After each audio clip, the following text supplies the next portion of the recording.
Pasado na ang bilyong-bilyong pisong pondo para sa Department of National Defense.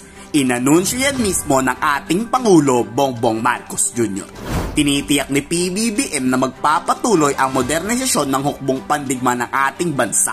Kabilang sa pondong inilabas ang pagbili ng 3 C-130 military plane, 40 o 40 pirasong modernong barko ng Philippine Coast Guard at pinaplano na rin isama rito ang karagdagang BrahMos missile mula sa India na posibleng ipwesto sa baybayin ng bandang West Philippine Sea. Pagigit ni Pangulong Marcos, hindi tayo papayag na minamalit lang tayo ng karatig na bansa. Panahon na para lumaban tayo. Kita naman natin na nag-increase ang ating capability para makapag-defend sa sovereign maritime territory ng Pilipinas. So we are continuing with the upgrading of the equipment and the training and the capabilities of all our people, especially the Coast Guard.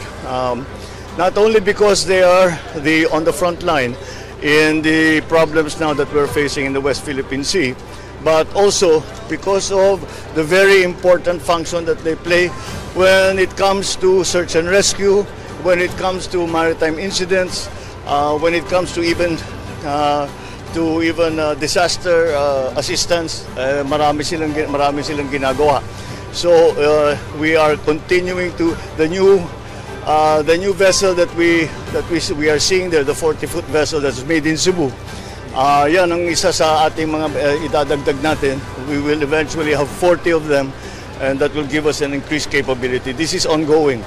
Muli namang pinaalalahanan ng commander ng Philippine Coast Guard ang lahat ng mga tauhan nito na hindi biro ang kinakaharap na pagsubok ng ating hukbo. Dito binigyan diin ni Admiral Artemio Abu na walang tuwang sa Pilipinas ang pambubuli sa karagatan mula sa China. Recent events in the West Philippine Sea have once again propelled the Philippine Coast Guard into the national and international spotlight. We have stood our ground in the face of adversity. We handled positively the provocations, bullying, and harassments of vessels on every resupply mission to the Philippine Navy's BRP Sierra Madre at Ayungin Shoal. We have intensified our maritime security operations in our waters.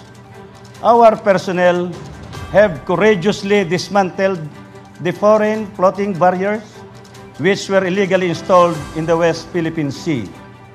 We installed additional navigational buoys which also serve as markers of Philippine territory. Pinangako naman ni Commodore J. Tariela na walang nasasayang ni piso sa pondong ibibigay sa Philippine Coast Guard.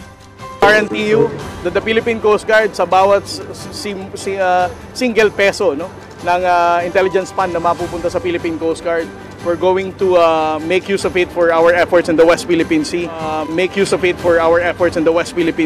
And of course, in other functions of Philippine Coast Guard that has something to do with maritime safety, environmental protection, and even maritime law enforcement.